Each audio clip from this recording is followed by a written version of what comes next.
Welcome back. We are up to episode 8, I believe it is. Um, as you can see by our save file, we are on Sabin's quest still. We just picked up Gal from the Veld. So we're going to get started with this. As we move forward, what we're hoping, well, I can't talk today.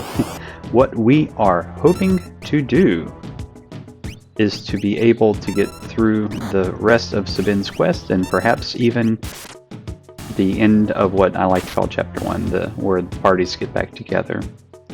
Now, just as perhaps a little insight to what I'm doing back here, I'm just recording playing this. I'm don't have a whole lot of spare time, free time to spend hours like making the videos pretty, adding in graphics. I've contemplated going back through and like adding some extra stuff into these videos, like comparing it against the original game or some animations.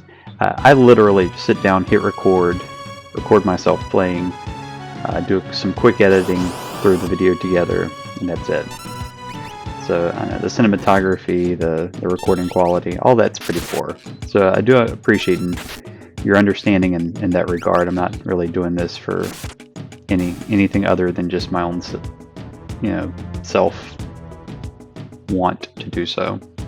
The reason I bring that up was I contemplated playing a little bit and just getting some of Gal's rages, like learning more rages, but I'd rather just record and get on with the story rather than spending time devoting to something like that. So that's one of the reasons why I'm just kind of moving forward. But also, just to kind of give some insight, this is just me playing. Literally, I hit stop on record and start the next time I play. So not a whole lot goes on between that. So what we're picking up with the story now that we have Gal in our party. So Gal said that he had a shiny thing, a gift that he wanted to give us. And that shiny thing, we're going to find out, is a tool by which we can get back to South Figaro and ultimately back to Narshe, where everybody else was heading.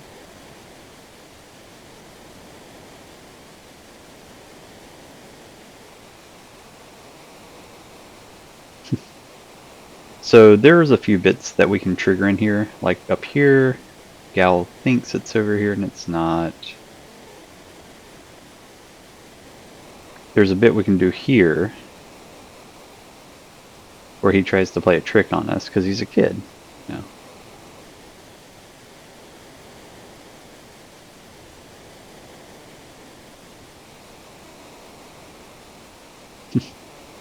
Sorry, the bit where he plays a trick on us is somewhere else up in here. Is it down here? No. Up here? Yeah.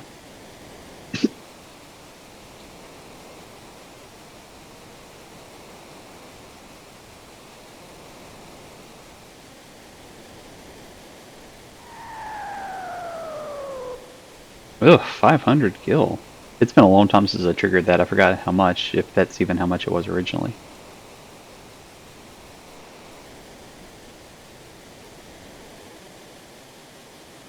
But I like these little things, especially since I'm playing for the story purposes of it.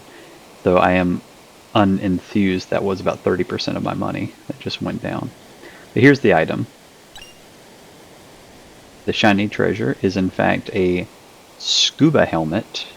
Again, there's a few things in this game that kind of blur the lines between the steampunk and something that seems like it would be a little bit more on the technological side of modern technology. I also don't know how 3 individuals will be able to breathe with one scuba helmet. But we're not really supposed to dwell on that.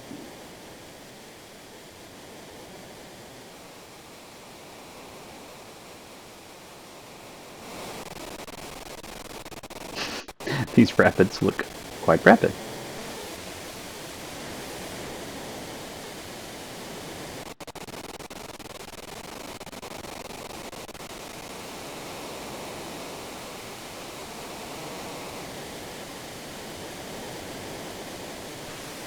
They really did build life into these characters. They're not faceless characters. Gao is a child. That's expressed pretty nice through these scenes. I do love the fact that they let us equip weapons on Gao. He is going to be so much more useful than before. So this is, you know, a little ambitious for the 16-bit era, this first-person point of view. I'm not controlling it, it's doing it automatically, though it will give us some options to go left or right later. Ooh, these are new enemies.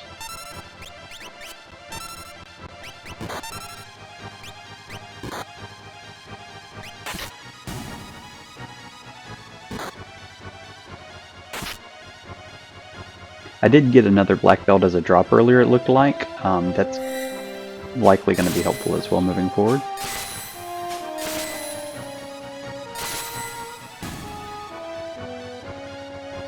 Let's see what happens when I pick something like this. So, is it Belmodar? That does 10,000 volts. Oh, guess we'll never know.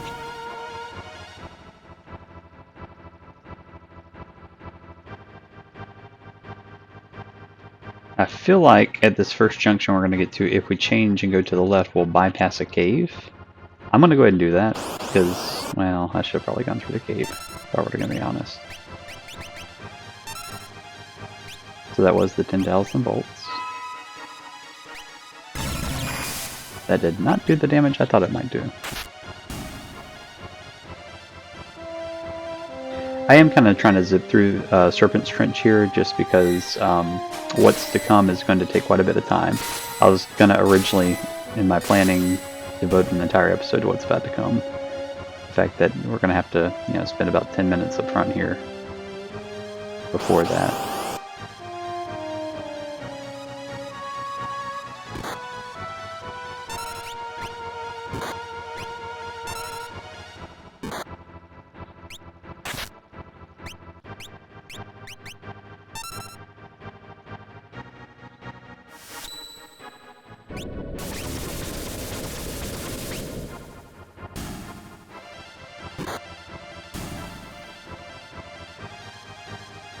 What's kind of cool, if you'll notice, Gao is glowing. He's protected, or safed, as they call it in this game.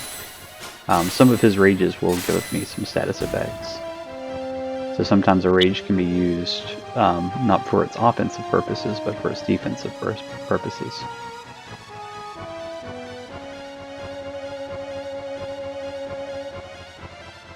And we are going to go to the right on the second one. That will take us into a cave, I believe.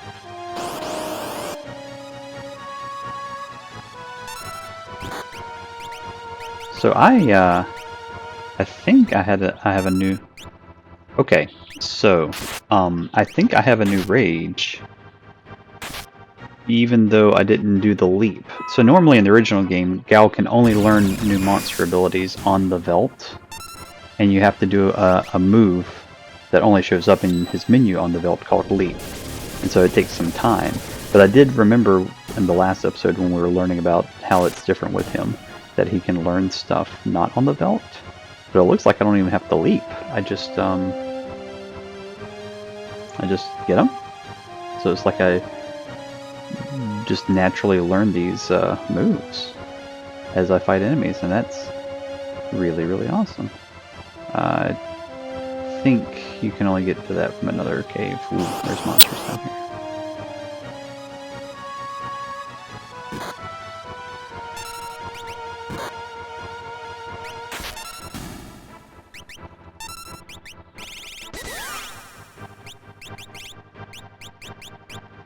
So I have 15. We'll see if I have more than 15 here in a few battles.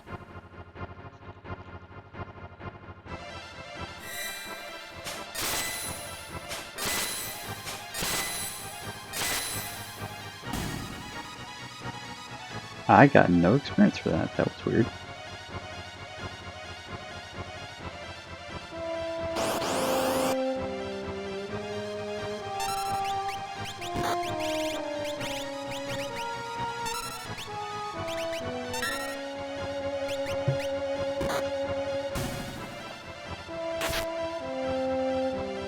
Let's see, I'm berserked. That was that fighter guy, Zagnum. That was the Kung Fu in person on Mount Hobbs, not Hobbs. Kolb. Colt? Kolb? Where we got Sabin?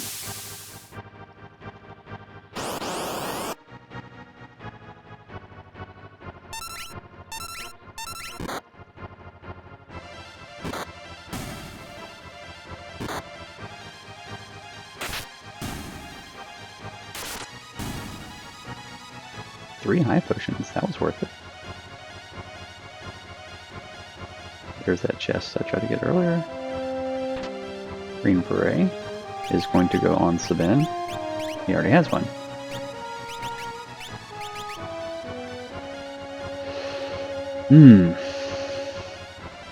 I'm gonna wait just because when all of our groups get together here soon, that Green Beret may go better on somebody else.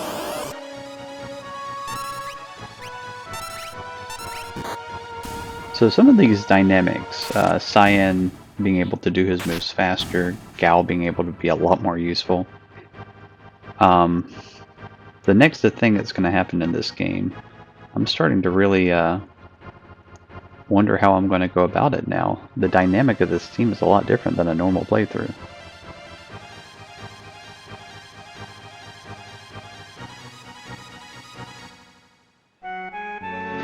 Ooh, that music's different. So this is Nikea. We haven't been to Nikea yet. But that music is different for Nikea, which is kind of awesome. Don't know where it's from. I don't know if it's original. Should be some items in some of these little boxes. Doma has fallen.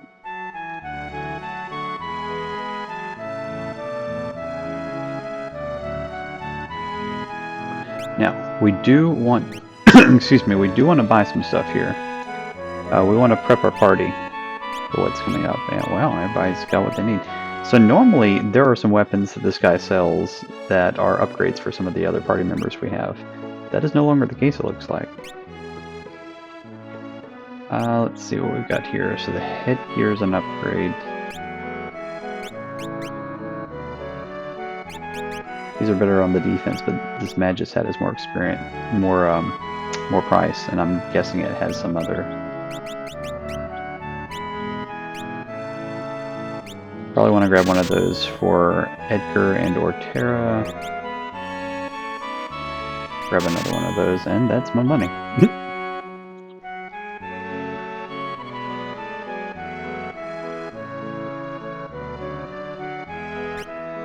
Oh, this guy's got relics. Look at that amulet.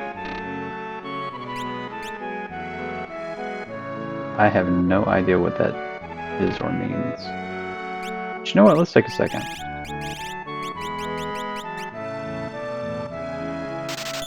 I am not sure I'm going to be able to sell enough to get whatever that thing is.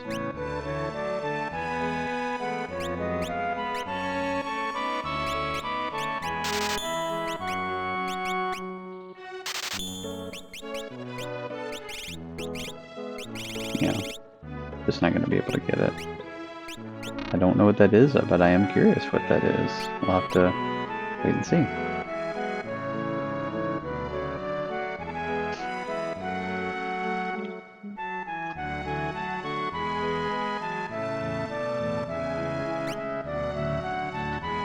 I don't really have the money to get anything on here. I am going to get a couple of those. In a pinch, I may have to ensure I run from battle. So the reason that Nikea is isolated is it says a rock slide has blocked off access to this town. That will go away by the end of the first half of this game, which is required for Mog to get one of his 8 dances. If you recall from previous videos, he gets dances by fighting in different biomes. That Serpent Trench is the only place you can fight underwater in the game.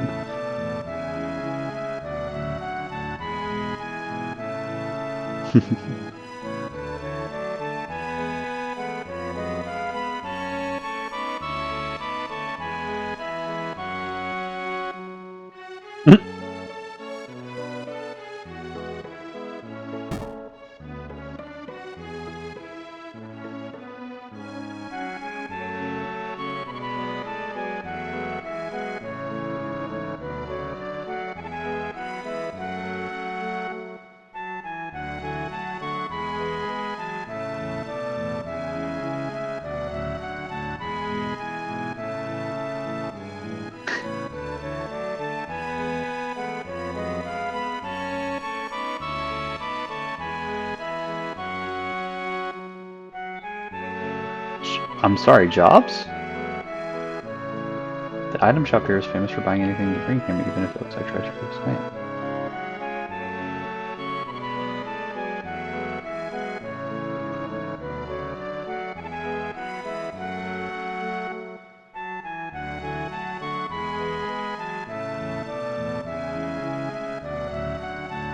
13 years ago, so that tells us how old Gao is.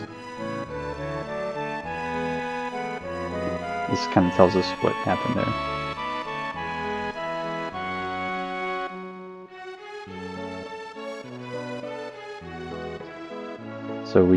So I sold some stuff to the kid with the relics, but so this is new. Something about jobs.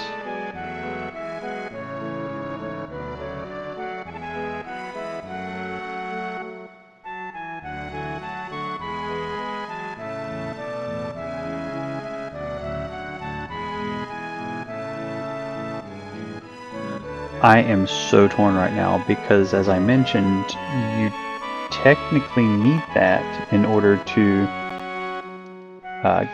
do the Serpent Trench again, I would think, right? So you're basically saying, hey, give me 25,000 gil now to eschew being able to get that dance.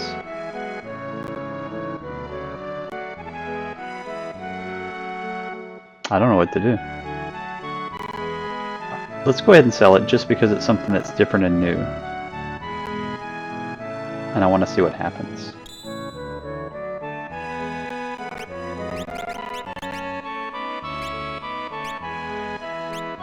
I hope I didn't just make a big mistake by doing that, huh?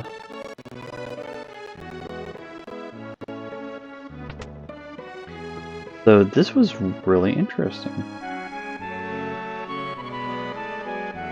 I'm gonna have to remember that this guy's got jobs. Anyways, none of this is necessary, by the way. As soon as we washed up, we literally could leave for South Figueroa on this boat, and then it's the end of the chapter.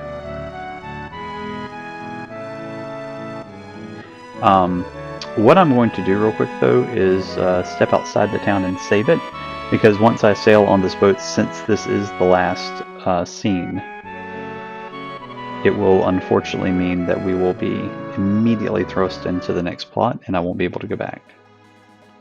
So we are going to save this real quick here. I'm actually going to replace that one as well. I am dilly-dallying a little bit in case everybody's wondering, why is he taking so long? What's he doing? At this stage, I'm not sure I'm going to be able to get through this whole next area in one clip. We will see. But I really wanted to start fresh on the next clip as being the event that's going to take place. If you played the game, you know what I'm talking about.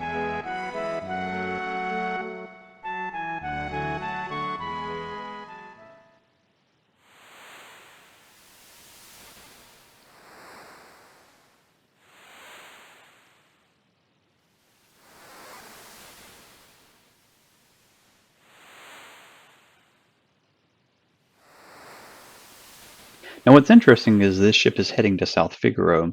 They were only aware that South Figueroa was taken over by the Empire before, but they're aware of that, which makes me wonder how they get from South Figueroa to Narsha, because we don't actually see it. We just see it fade out here in just a second. And then they just get there. So you would think with South Figueroa being under Empire martial law, they would have some problems, but evidently not. So the three groups have arrived in Narsha, and now a decisive battle is about to unfold. So this battle is like a really big kind of strategy battle, which is kind of cool. I understand what you're saying. You're asking us to spill our blood for you. Pretty good argument.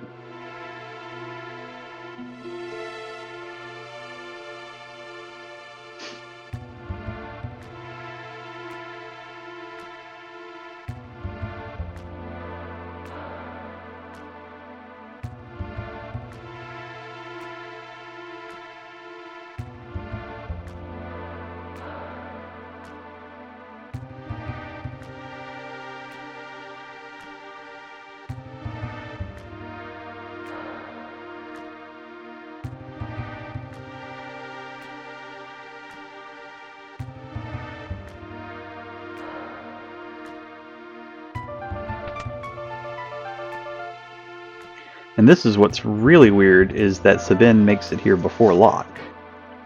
So evidently the order of operations is that Locke took a very long time to do what he needed to do in South Figaro, because Sabin did all of that and got to South Figaro and got here before Locke. Which makes one wonder, how did Sabin fight the tunnel armor in that cave on the way back? Food for thought.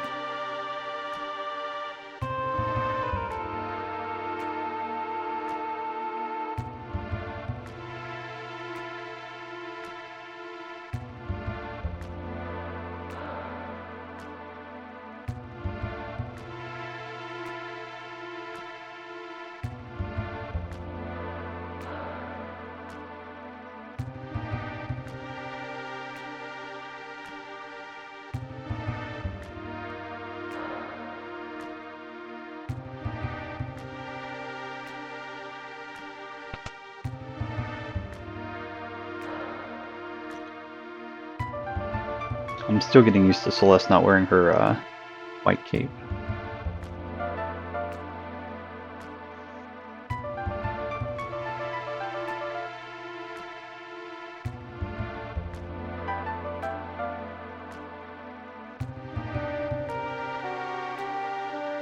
See, this is odd because Celeste said that she kind of turned away from serving the Empire because of what happened, because of what they were going to do to Doma, which means that she technically wasn't there. So I don't know how Cyan recognizes her.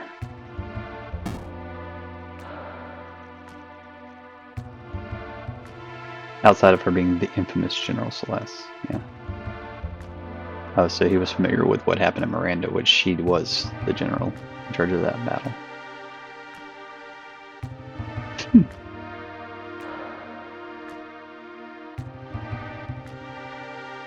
Imperial...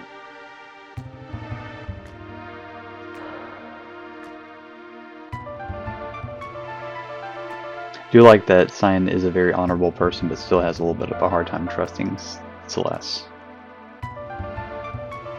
See, again, this is why this game is so awesome. You have different characters that are very fleshed out, but the way that they interact with each other, with their personality things that have been attributed to them. Locke's promise to protect Celeste versus Cyan's honorary dislike of Celeste, being that she was a general of the Empire.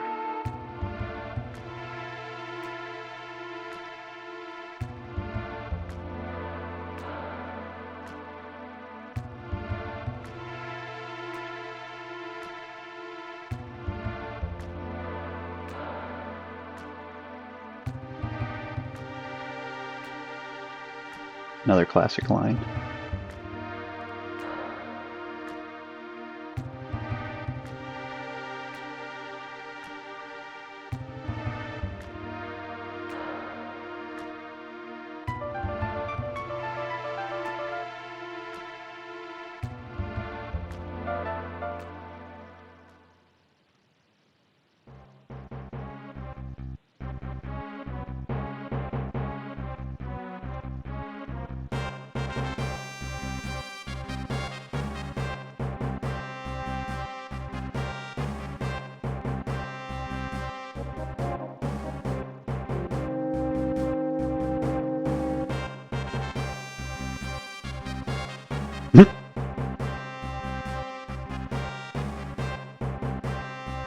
That's new lines. Somebody thought they were pretty clever, I'm sure.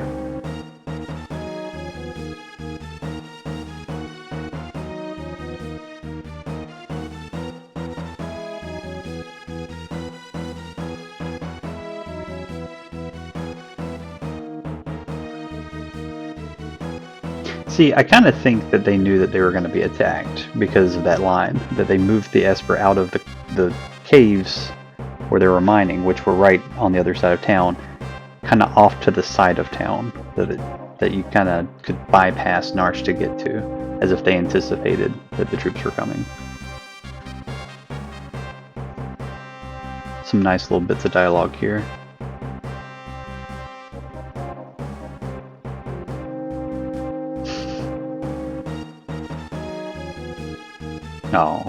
cold as ice was the normal line there. Seems to be a glitch here too. I'm not advancing the dialogue, it's doing it on its own. Ah, that was a nice line that she said a second ago. Meeting again. That wasn't said originally, but the two would have crossed paths several times in the Empire.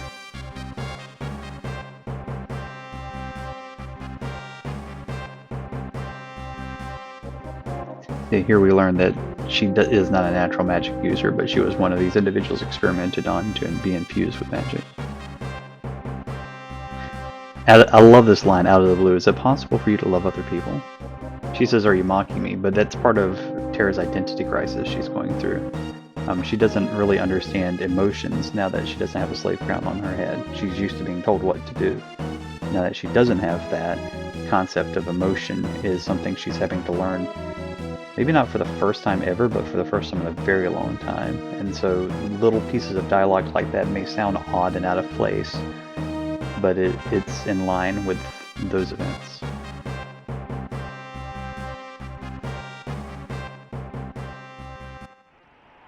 So we will be fighting a big battle here. It is going to be what we did earlier with the Mughals, but on a much grander scale with 3 parties that will be broken down into 7 characters here. We are getting close to about a half-hour mark on this clip. We're at about 25 minutes, give or take. And this battle is going to take a little bit of time. I'd like an entire video to be dedicated to it and the events that follow. So what we will do is just take a look at each character and make sure they have what they need for this battle, what roles they're going to play for this battle. So for instance, putting a rune sword on Terra, of course as we learned that rune sword just saps your MP every time you attack, but it does boost her magic power. May do that and make her explicitly a magic user.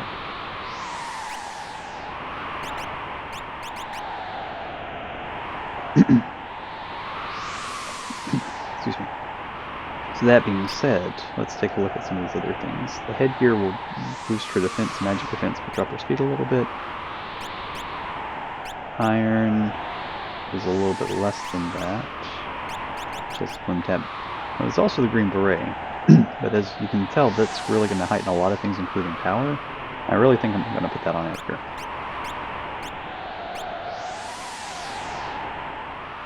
Over to Locke.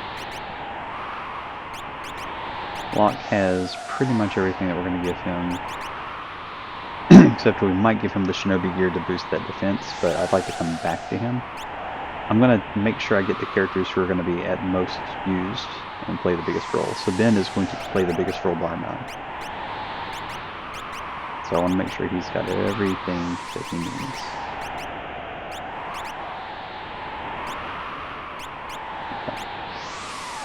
The next largest role will be by Edgar.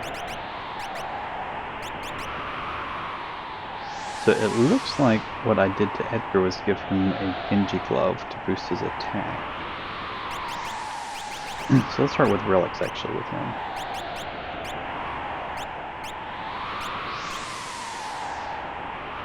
A black belt is going to boost his speed and power.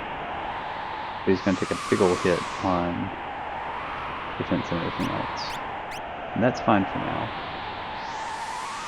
We want to see how this goes. I don't actually, you know what, there's no one else that the Genji glove is going to be better suited to. So I might change the Atlas armlet out for the black belt there.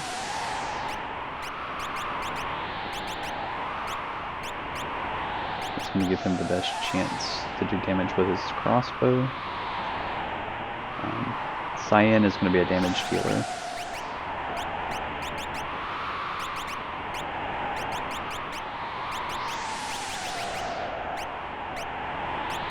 I did put a True Knight on him. I may not do that. Though that True Knight does boost his defense a good tick. And that's going to be important. Let's cycle back around to him as well. Let's get to the magic users here. So Celeste has that chain whip.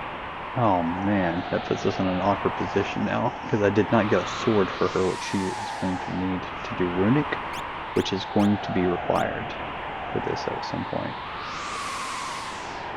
So let me go back over to Edgar, because she's going to need that sword, and I'd hate to drop his attack die. So I kind of messed up by not getting a proper sword at that shop. The Genji Glove gives some other things, including some speed and some defense. So we're going to take the hit on just giving him a dagger for his second weapon, which is dropping his attack a good bit. But it's really necessary for her to have that. And that's going to drop her power, drop her speed, drop her stamina, and give her the runic ability, which is really the role that she's going to play. And I almost forgot about the green beret. So could Edgar not wear the green beret? I really would like him to have that if he can. He cannot. Okay. So then the question is, do we give it to Celeste or do we give it to Terra? We're going to give it to Terra. Because when we do our parties, even though we're allowed to have 3, it's essentially going to be 2. Sabin and Terra will be party number 1. Party number 2 is going to consist of basically everyone else but Gal. But then that raises an interesting question. I normally do that because Gal isn't really all that beneficial. Might get Gal up in one of these parties, but someone will have to drop out for the third party for me to do that. That someone is likely going to be Locke. Locke is the least damage doer of this group. So I might bring Gal instead of Locke. Let's take a look at their stats. So we've got an attack of 54, speed of 45. Gal, on the other hand, attack of 76 with high speed. So he's got it on the speed.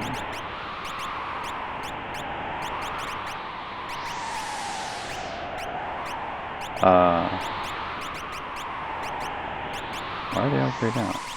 Oh, he doesn't get stat boost from relics. Ooh, that's interesting. Okay.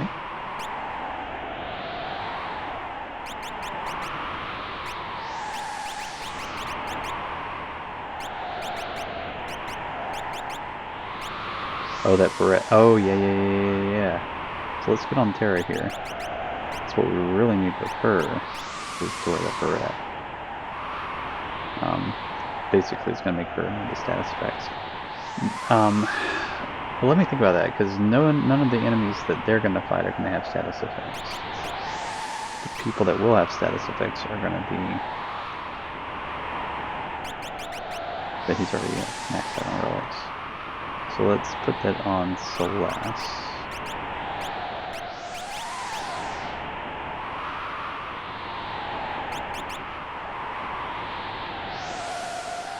Go double earring with her, but I don't think it's not gonna be a good idea. Also, Celeste's hit points are atrocious, and so are Terra's, to be honest. So she's gonna need earrings as well, but I'm trying to figure out which one is.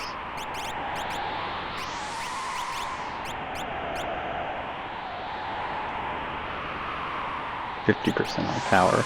You know who needs that, honestly? It's this guy right here.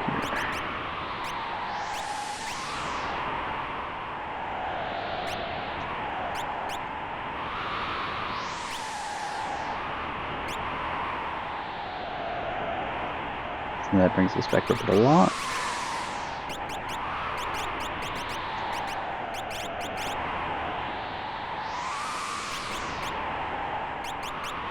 I am so torn now. I normally never use Gal. He's actually better than Locke, but he can't equip relics, which at the very least puts him at a disadvantage in this regard. Alright, so I'll tell you what. I think I got my guys where I want them. She's got a beret to protect against status effects. She's got earrings to do extra damage when she uses magic. She actually won't be using a lot of magic. Cyan is... he could use a little bit of a boost over the Stark Pendant, I think. Yeah, we'll give him the Atlas armor.